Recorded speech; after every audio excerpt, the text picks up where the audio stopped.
સુરેન્દ્રનગરથી મહત્વના સમાચાર પ્રાપ્ત થઈ રહ્યા છે। સ્માર્ટ મીટર બાબતે સુરેન્દ્રનગરની જનતા હવે લડી લેવાના મૂડમાં છે। કમલેશભાઈ કોટેચા સ્માર્ટ મીટર ન લગાડવા બાબતે ઘરે ઘરે જઈને સંદેશો આપી રહ્યા છે। સ્માર્ટ મીટર નાખવું ફરજિયાત નથી તેવા સુરેન્દ્રનગર વિસ્તારમાં ઠેર ઠેર બેનરો લાગ્યા છે। સોશિયલ મીડિયામાં કમલેશભાઈ કોટેચાએ વિડીયો પર વાયરલ કર્યા છે। હાલ થોડા સમય પહેલા ગુજરાત સરકારે ઘરે ઘરે સ્માર્ટ મીટર લગાવવાનો પરિપત્ર જાહેર કર્યો હતો। ત્યારબાદ સ્માર્ટ મીટરનો ઠેર ઠેર ઉગ્ર વિરોધ કરવામાં આવ્યો હતો, જેના લીધે હાલ પરિપત્રને મોકૂફ રાખવામાં આવ્યો છે। જેમાં જૂના મીટર કરતા સ્માર્ટ મીટરમાં વધારે બિલ આવતું હોવાના ગ્રાહકોના આક્ષેપો છે। જ્યારે સુરેન્દ્રનગરની જનતા અને આમ આદમી પાર્ટીના કાર્યકર કમલેશભાઈ જેવા જુદા જુદા સ્થળોએ સ્માર્ટ મીટર નાખવું ફરજિયાત નથી તેવા સ્ટીકરો તેમજ બેનરો લગાવીને અનોખો વિરોધ કરવામાં આવી રહ્યો છે અને જનતા જાગૃત થાય તે માટે કમલેશભાઈ સ્માર્ટ મીટર ન લગાડવા બાબતે ઘરે ઘરે જઈને સંદેશો આપી રહ્યા છે। કમલેશ કોટેચાએ વીજ અધિકારીઓના ઉપર આક્ષેપ કરતા જણાવ્યું હતું કે મોટા માથાના માણસો વીજ ચોરી કરી રહ્યા છે, ત્યાં જવાની કે લોકોમાં હિંમત નથી। નાના માણસોને સ્માર્ટ મીટરો લગાડીને હેરાન કરવામાં આવી રહ્યા છે તેવા તેમના દ્વારા આક્ષેપો લગાડવામાં આવ્યા છે। પીજીવીસીએલ દ્વારા જે સ્માર્ટ મીટર નાખવાની પ્રક્રિયા ચાલુ કરવામાં આવી હતી, જેને હાલ પૂરતી બંધ રાખી છે એવી માહિતી અમને મળી છે। સાથે સાથે પીજીવીસીએલના કર્મચારીઓ સોશિયલ મીડિયા અને મીડિયા દ્વારા લોકો વચ્ચે આવી રહ્યા છે અને લોકોને સમજાવવાનો પ્રયત્ન કરે છે કે આ જે બંને મીટરો છે, જૂના મીટરો અને નવા મીટરો, એ સરખા જ છે।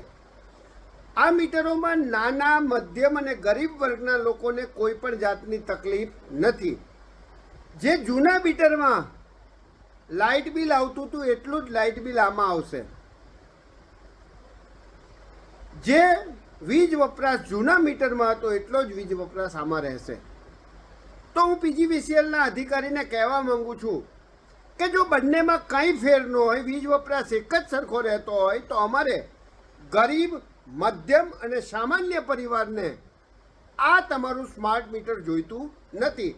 તેથી આપ આપના વીજ કર્મચારીઓના માનવ કલાક ન બગાડી તેઓના માનવ કલાકનો બીજે ક્યાંય ઉપયોગ કરો। સાથે સાથે આ કર્મચારીઓ સોશિયલ મીડિયા અને મીડિયા ઉપર બીજી વાત કરે છે કે આ જે સ્માર્ટ મીટર છે એનાથી વીજ ચોરોને જ તકલીફ છે।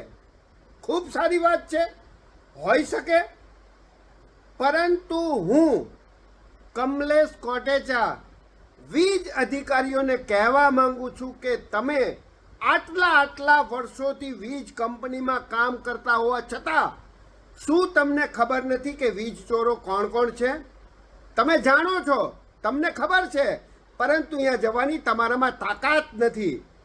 જો તમારે ખરેખર વીજ ચોરી રોકવી હોય, તમારામાં વીજ ચોરી રોકવાની તાકાત હોય, તમારામાં વીજ ચોરી રોકવાનો સંકલ્પ હોય, તો તમારે ત્યાં પોલીસની પ્રોટેક્શન લઈ જવું જોઈએ। તે લોકોના વીજ મીટરની જગ્યાએ તમારા નવા સ્માર્ટ મીટરો લગાડવા જોઈએ, પરંતુ એ તમારામાં તાકાત નથી, તમારામાં એ કરી શકવાની સક્ષમતા નથી।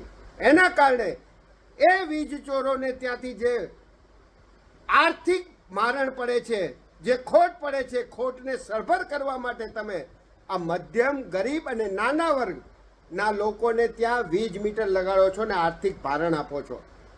તમને ખબર છે કે આ નાના માણસો, ગરીબ માણસો પોતાનું પેટિયું માંડ રડે છે, એ તમારી સામે લડત નહીં આપી શકે।